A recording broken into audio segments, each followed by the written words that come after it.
Assalamualaikum and hi. Today my group would like to talk about our public sector of choice, which is Malaysian Anti-Corruption Commission, or better known in Malay as SPRM, Suruhanjaya Pencegahan Rasuah Malaysia. Before we start, let me introduce myself. My name is ZIYAD bin YUSOF. I am going to start this presentation by talking about the contents on this slide.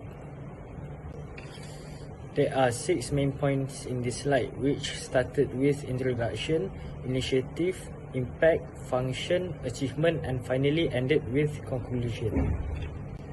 Now I will be initiating this presentation with our group's introduction, starting with my first point in this introduction, where I will be talking about the background of the agency. The Parliament and Government overwhelmingly authorized the creation of an independent anti-corruption body, the Malaysian Anti-Corruption Commission (MACC) in 2008, replacing the ACA Act 1997 with the MACC Act 2009. On January 1st, 2009, the MACC became an independent, transparent and professional organisation to administer the nation's anti-corruption activities. The next slide that I'm going to show you is the objective of MACC. It is to incessantly eradicate all forms of corruption, abuse of power and malpractice. After that is the vision, which is to create a corrupt-free Malaysian society and make the MACC an excellent and professional anti-corruption agency. Also, the mission is to eradicate corruption and to strengthen integrity. Their budget in 2017 is 260,220,000 ringgit Malaysia. There are 4 examples of events that MACC created back in 2022. The first one is in Dungun, where the children at Taman Rakyat Jaya were taught honesty and anti-corruption early on. Secondly is in Sekolah Kebangsaan Tanjung Mas, Kota Baru. Over 75 children had the chance to learn about MACC's anti-corruption efforts. Thirdly, the HARA 2017 were made to raise awareness of corruption. Their policy is to fight corruption in Malaysia, promoted through the celebration.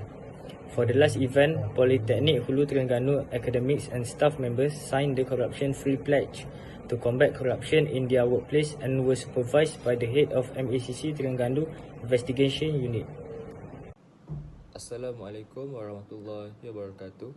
My name is Muhammad HAZIM bin ABDUL. Today I want to talk about the last chapter in introduction, which is program. Malaysia Anti-Corruption Academy, which is MACA, is responsible for managing training programs to enhance the competency and professionalism of MACC officers and staff. MACA is also responsible for providing training programs in various fields such as investigation, prosecution, intelligence, prevention, consultancy and management. The division comprised of several centres and schools which manage their respective fields of study as follows.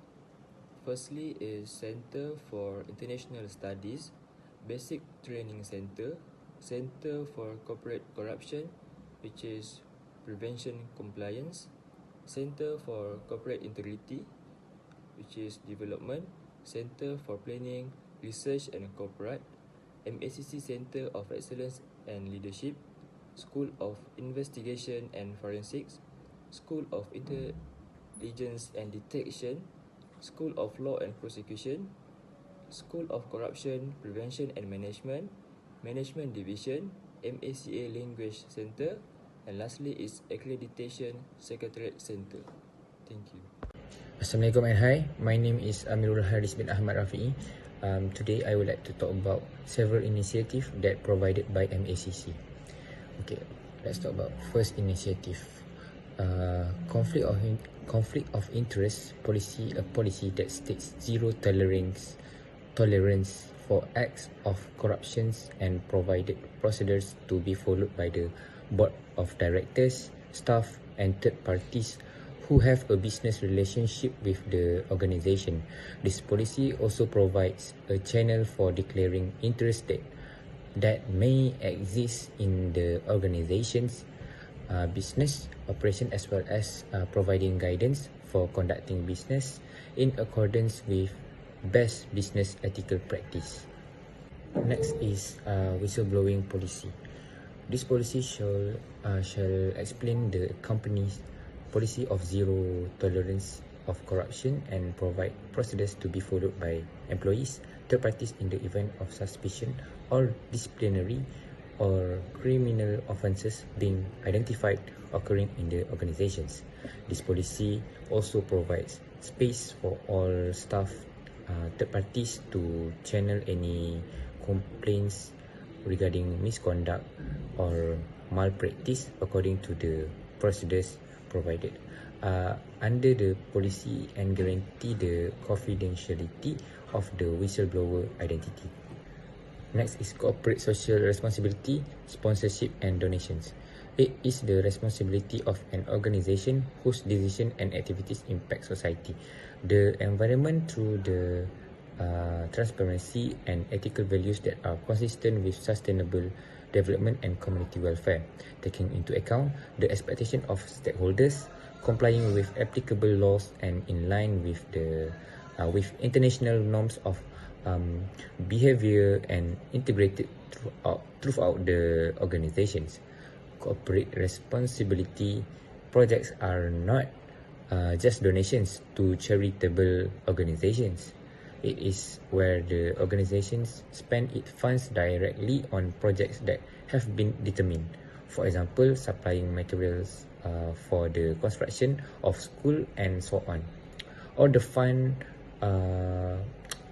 coordinated with government agencies or non-governmental organizations, or known as NGO, identified to manage the project. Next, I'm going to cover impact part. First impact is continuity of transformation. MACC continues to strengthen the internal aspect of the organisation for facing greater challenges in the fight against corruption. Continuous transformation covering key areas including law, staffing, human capital, rules investigations, complaint management systems and operations implemented in stages since the transformation phase began in 2012. LPPR is very concerned about the effectiveness of MACC transformations, which is based on the principles of freedoms, transparency and professionalism. Next is international recognition.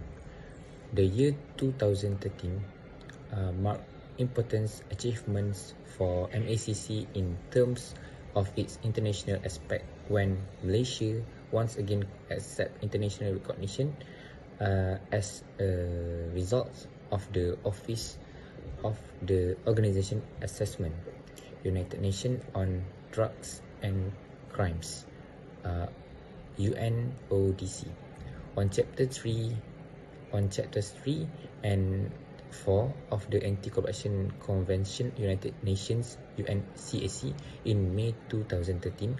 The UNODC evaluation reports has certified 23 success and the country's best practice in fighting corruption. The last impact is continuous support and various parties. In helping the MACC perform its duties more efficient and effective throughout 2013, LPPR has been made a meeting with Prime Ministers, Chief Secretary Country, Attorney General, Chief Secretary of the Treasury, Director General of Public Services, political party members and representative non-governmental organizations. Among the issues that have been discussed is about filling in office, prosecution court, cases in court, budget management and support solid against an effort to curb corruption that is being implemented by the MACC. Beside that is function. According to Section 7 of the Malaysian Anti-Corruption Commission Act 2009, the following are the duties of the Commission. Firstly is to receive and take into account any report of an offence under this Act and to look into any reports that the Chief Commissioner or the officers deem practicable. Number 2 is to detect and investigate any suspected offence under Act 2009, any suspected attempt to commit any offence under Act 2009, and any suspected conspiracy to commit any offence under this Act. Number 3 is to investigate the methods, systems, and processes used by public institutions in order to make it easier to identify offence under this Act and ensure that any practice, systems, or procedure that the Chief Commissioner believes may be favourable to corruption and revise. Number 4 is to provide instruction, counsel, and assistance to anybody upon request regarding how to eradicate corruption.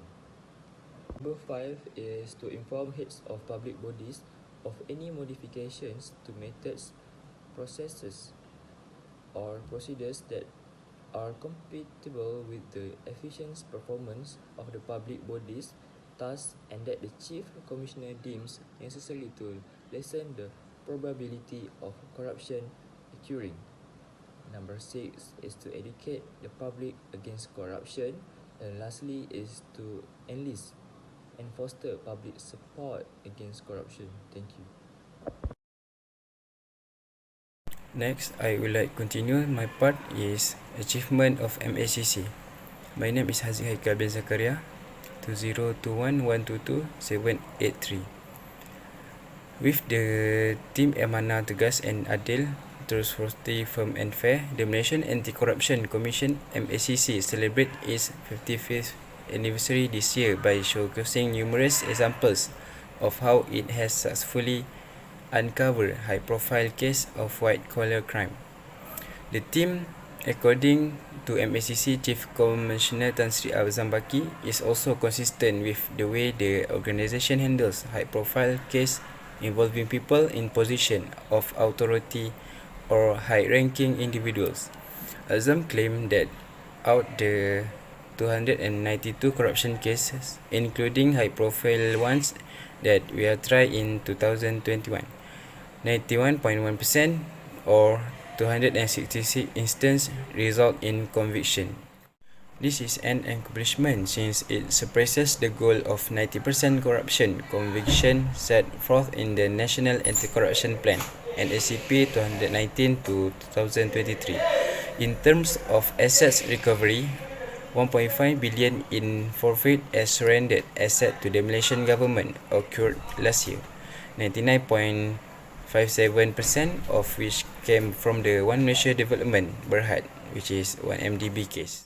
The numerous restrictions we encountered from various angles made the investigation into the instance quite difficult.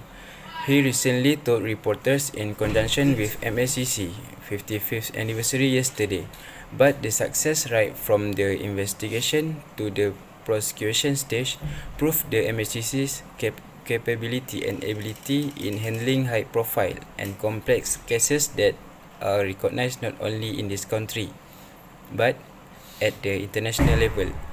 Next, not to be forgotten is the ship charter company, Preston Offshore Berhad, which was the first business to be charged under Section 17A of the MACC for an offence committed by a commercial organisation after the law went into effect on June 2020.